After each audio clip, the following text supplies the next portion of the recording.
आज हम बताते हैं महाकुंभ की एक डरावनी और रहस्यमयी कहानी। कहानी सुनने से पहले निवेदन है, इस चैनल को सब्सक्राइब जरूर करें और कहानी अच्छी लगे तो लाइक भी करें। हर 12 साल में लगने वाला महाकुंभ मेला अपने आध्यात्मिक और पवित्र माहौल के लिए प्रसिद्ध है, लेकिन इस भव्य आयोजन के पीछे कुछ भयानक और अनसुलझे रहस्य भी छिपे हैं। यह कहानी 1986 के प्रयागराज महाकुंभ की है, जब हजारों श्रद्धालु गंगा में डुबकी लगाने आए थे, परंतु उनमें से कुछ कभी लौट कर नहीं गए। सर्दियों की रात थी, जनवरी का महीना था और कुंभ मेले में श्रद्धालुओं का सैलाब उमड़ा हुआ था। संगम के घाट पर लोग स्नान करने के लिए उमड़ रहे थे, लेकिन घाट के एक कोने में एक बूढ़ा साधु अकेले बैठा हुआ था। उसकी आंखें लाल थीं, जैसे उसने कई दिनों से नींद न ली हो। वह हर आते जाते श्रद्धालु को चेतावनी दे रहा था कि जो घाट अंतिम छोर पर बना है, उसके जल में मत जाना। यह पानी अपवित्र है, यह शापित आत्माओं का जल बन चुका है। लेकिन भीड़ में कोई उसकी बातों पर ध्यान नहीं दे रहा था।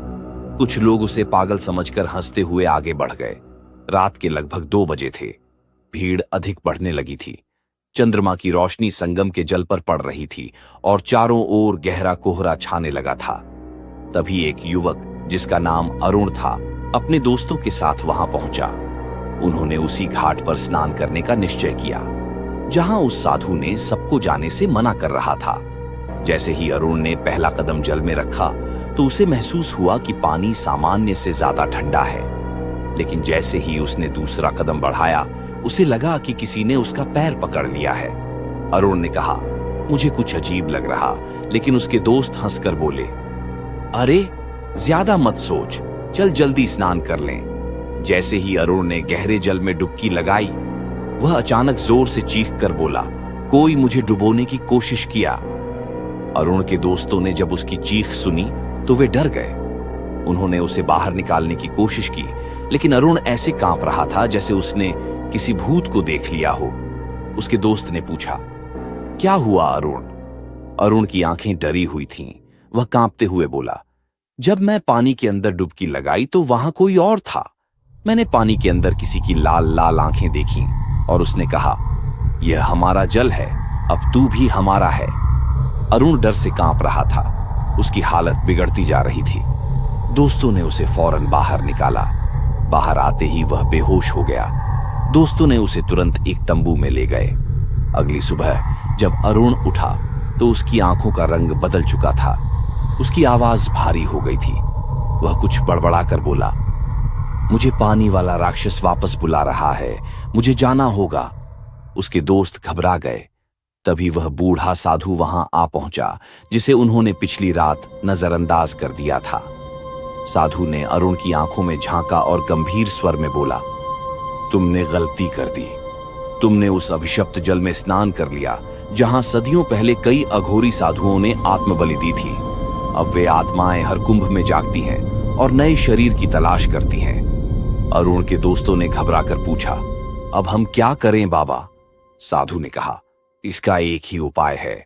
कल मौनी अमावस के दिन सूर्योदय से पहले इसे गंगा जल से शुद्ध करना होगा, वरना यह अब कभी नहीं बचेगा। रात होते ही माहौल और डरावना हो गया। अरुण अब पूरी तरह बदल चुका था। उसकी आवाज गहरी और गूंजदार हो गई थी। वह बीच बीच में अजीब बातें कर रहा था। साधु बाबा के कहने पर सभी दोस्तों ने मिलकर अरुण को एक रस्सी की मदद से बांध दिया था। वह मुझे बुला रहा है, मुझे जाने दो, वही मेरा घर है। मुझे जाना होगा, मुझे उनके पास जाना होगा। रात के 3 बज चुके थे। अचानक तंबू में एक तेज हवा चली। दीपक बुझ गए और चारों ओर सन्नाटा छा गया। तभी अरुण जोर से चीखा, छोड़कर भाग जाओ यहां से, नहीं तो सबके सब मारे जाओगे। उसके दोस्तों ने देखा, अरुण हवा में उठा हुआ था और उसके चारों ओर अजीब साए घूम रहे थे। वे साए आपस में फुसफुसा रहे थे, यह अब हमारा है, यह अब हमारा है। साधु बाबा जोर जोर से मंत्रों का उच्चारण करने लगे। वह काली छाया पूरी ताकत के साथ अरुण को ले जाने की कोशिश करने लगी, लेकिन बाबा ने अपनी शक्ति से उसे रोक कर रखा हुआ था। तभी उस राक्षस ने अपना विकराल रूप दिखाया। सभी दोस्त डरकर पीछे हट गए। तभी साधु ने गंगा जल की कुछ बूंद उस राक्षस की तरफ छिड़का और तभी एक तेज आवाज हुई और बोला, मैं फिर वापस आऊंगा। और तभी वहां से अचानक गायब हो गया और अरुण जो हवा में तैर रहा था जमीन पर गिर पड़ा और चारों ओर फैले काले साए धीरे धीरे गायब होने लगे। सुबह होते ही साधु ने बताया कि यह आत्माएं हर महाकुंभ में जागती हैं और उन लोगों को निशाना बनाती हैं जो रात के समय संगम के उस सांपित घाट के पानी में जाते हैं।